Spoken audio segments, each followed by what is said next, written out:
అబద్ధం ఆడుతందుకు ఈ కల్వకుంట్ల ఫ్యామిలీ తర్వాతనే ఉన్నట్టుంది ఎవరైనా కానీ.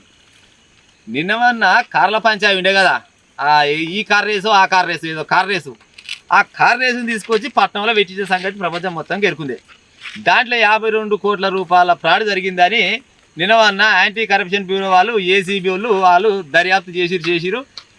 నిన్ను మాత్రం కొనపోయి లోపడేస్తామని అంటే, నేను మా అయ్య ముఖ్యమంత్రి, నేను మంత్రి, నా బావ మంత్రి, ఇంత పెద్ద రాజ్యానికి నేను అధిపతిని, నన్ను కొను వేస్తారా అని కాళ్ళేలా పట్టుకుంటూ మరి ఎట్ట బదులాడుకుంటూ పోతే ఒక వారం 10 రోజులు అయితే గడివిచ్చిరు.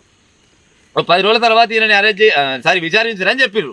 ఇప్పుడు ఆ 10 రోజులు కూడా అయిపోయినట్టుంది దగ్గర. ఎందుకంటే ఈయన పెద్ద మనిషి కొడుకు కదా, గట్లా అని ఇచ్చినాము. ఇప్పుడు దీనికి తోడుగా ఏమైందంటే ఈడీ వచ్చి ఎమ్మడి పడ్డదట.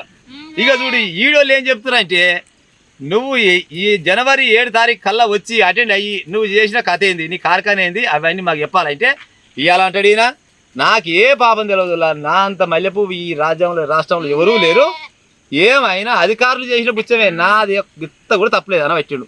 అవునా కేటీఆర్, నీ అధికారం 10 ఏళ్ళు ఉన్నప్పుడు ఏ ఒక్క గవర్నమెంట్ ఆఫీసర్ని కానీ ఎవరినైనా వాళ్ళ పైన ఆలోచన చేసుకొని ఇచ్చిరా? పోలీసులనైనా, కలెక్టర్లనైనా, లేకపోతే బ్యాంకులు ఉన్న వాళ్ళని కానీ ఏడ పోయినా కానీ నువ్వు చెప్పినట్టే చేయాలి. నువ్వు చెప్పిన పని, నువ్వు చెప్పిన కాళ్ళల్లో సంతకాలు పెట్టుకుంటూ పోయిరాలు. ఇవాళ ఏమంటాడు, మిక్కడ కోసం బిగ్గర అయ్యేసరికల్లా నాకే పాపం తెలియదు, మొత్తం గవర్నమెంట్ ఆఫీసులకు ఎరకైతే మరి నీకు తెలవకుంటే వాళ్ళు చేసిరా పని, నువ్వు చేయమన్నదే వాళ్ళు చేయవచ్చున. ఆల్రెడీ మొన్న ఒక ఆఫీసర్ చెప్పాను, నాకే పాపం తెలియదు, ఈ మాయల మారాటి గారు ఆడు చెప్పిన పని నేను చేసినా కానీ నాకు గిట్ట కూడా తెలియదు సార్, మీ దండం పెడతా, నన్ను పిల్లలు నన్ను ఇచ్చి పెట్టారని మొన్నే చెప్పాను. ఇప్పుడేం కథలు పడుతున్నావు నువ్వు? నాకే పాపం, నాకు తెలియదు ఎంతసేపటికి ఆ గవర్నమెంట్ ఆఫీసర్ వాళ్ళే వాళ్ళు చేసినట్టే నన్ను నాగం చేసిన కాల్ చేసినా వచ్చినావు నువ్వు. కానీ చూడు, నీ అబద్ధాల ముచ్చట్లు దాదాపుగా రాష్ట్ర ప్రజలు కానీ, పక్క రాష్ట్ర ప్రజలు కానీ, 10 రాష్ట్ర ప్రజలు ఎవరు కూడా నమ్మకాలం లేదు. ఆ ఈడీ ఉందంట, ఈ నెల 7 వచ్చే నెల 7 తారీఖు నాడు అటెండ్ కావాలంట. ఆయన పోయి నేను ఇది చేసిన అంటే ఒక్క చిన్న పొరగా నేను చెప్తారు, అయ్యా మీ అయ్యో ముఖ్యమంత్రి, నువ్వు మంత్రి, నీ ఇంటి లాదులు మంచి ఆయమన్నా ఇది మన పదవులలో ఉన్నారు, మీకు తెలియకుంటే మీ రాష్ట్రంలో ఇంత పెద్ద స్కామ్ జరిగిందని అంటే ఏం చెప్తుండవు? ఒకసారి ఆలోచించుకోవాలి కాక మీరు కూడా.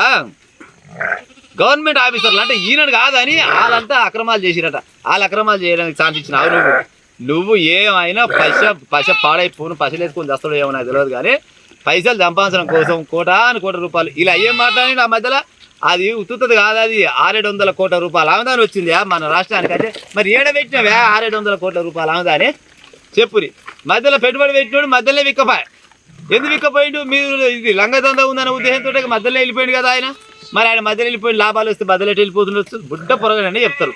ఇప్పుడు రూపాయలు లాభం వస్తుంది అన్నప్పుడు మధ్యలోకి వెళ్ళి మధ్యలో విక్కపోతాడా? పోయిండు అంటే అర్థమైందంటే మీ సోపతి తువ్వనాశనం అనుకొని ఆయన వెళ్ళిపోయిండు.